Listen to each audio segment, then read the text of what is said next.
Hoy vamos a meternos de lleno en uno de los mayores escándalos que ha sacudido el fútbol mundial en los últimos años.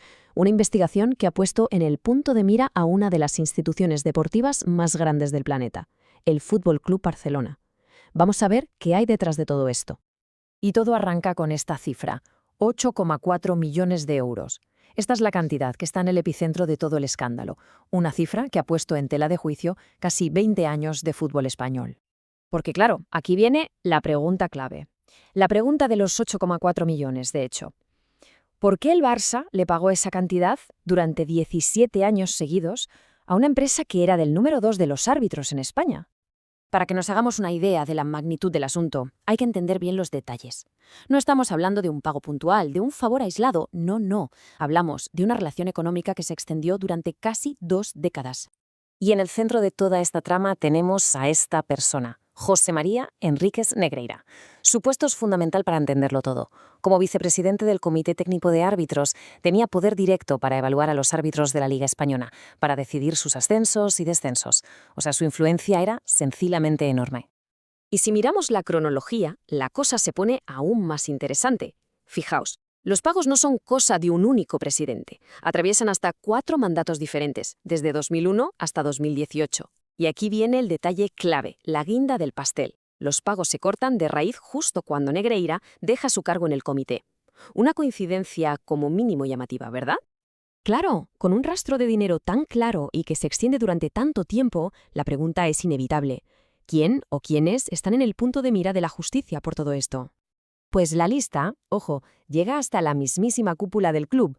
No solo está investigado el Barça como entidad jurídica, sino también los expresidentes Sandro Rosell y Josep María Bartomeu, e incluso el actual presidente Joan Laporta, que está imputado por los pagos que se hicieron durante su primera etapa. Y en el centro, cómo no, el propio Negreira.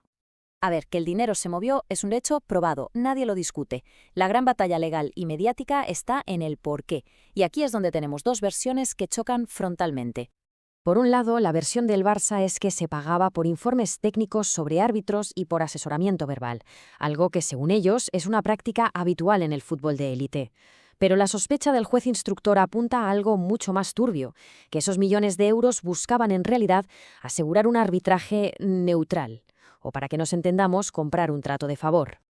Y para añadir más leña al fuego, tenemos las propias palabras de Negreira ante la agencia tributaria. Son una de las claves del caso. ¿Qué significa exactamente asegurarse de que todo fuera neutral, para que no le perjudicaran? ¿Hablamos de información o hablamos de influencia? Esa ambigüedad es precisamente el combustible que alimenta toda la sospecha.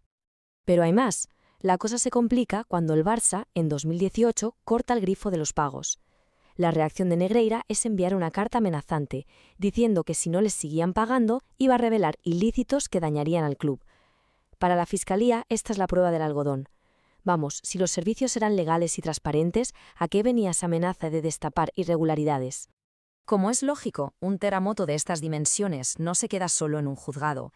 La onda expansiva ha sacudido los cimientos del mundo del fútbol, tanto en España como a nivel europeo. La reacción del ecosistema del fútbol ha sido contundente, casi en cadena, desde los clubes rivales en la Liga que pusieron el grito en el cielo, hasta la propia UEFA, la máxima autoridad del fútbol europeo, que no tardó en abrir su propia investigación. De hecho, fue algo casi sin precedentes.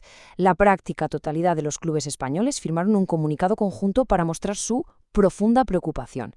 E incluso el Real Madrid, el eterno rival, tras unas dudas iniciales, decidió dar un paso al frente y personarse como acusación particular en el caso. Y para entender el alcance real de esto, solo hay que escuchar al presidente de la UEFA, Alexander Ceferin. Que el máximo dirigente del fútbol europeo lo califique como uno de los casos más graves que ha visto en su vida, nos da una idea bastante clara del daño que esto ha hecho a la imagen del deporte. Todo este panorama nos lleva a la gran pregunta final. Si el Barça termina siendo declarado culpable, ¿a qué se enfrenta exactamente? Pues las posibles consecuencias son enormes, tanto en lo deportivo como en lo económico y, por supuesto, en lo reputacional. El proceso judicial, eso sí, ha tenido sus idas y venidas. Se intentó acusar al club de cohecho, pero al final la Audiencia de Barcelona lo desestimó porque legalmente un árbitro no se considera un funcionario público. Pero ojo, esto es clave. Que se cayera el cohecho no significa que el caso se haya terminado, ni mucho menos. El cargo principal, el de corrupción deportiva continuada, sigue totalmente vivo, y es el que podría acarrear las sanciones más duras. Si finalmente hay condena, el castigo podría ser severísimo. Estamos hablando de multas millonarias, sí, pero sobre todo del peor castigo posible para un club de élite, que la UEFA te prohíba jugar competiciones europeas como la Champions League durante varias temporadas. El daño a la reputación, por supuesto, ya es incalculable. A pesar de todo lo que ha salido a la luz, la postura oficial del Barça no se ha movido ni un milímetro. El club mantiene su inocencia a capa y espada, se declara víctima de una campaña de desprestigio y defiende que los servicios que contrató eran totalmente legales. Y esta es la gran pregunta que nos deja todo este caso, una que va mucho más allá del propio Barça. ¿Estamos ante un club que simplemente pagó un precio desorbitado por unos informes? ¿O esto es la punta del iceberg de una corrupción sistémica que ha manchado el fútbol durante años?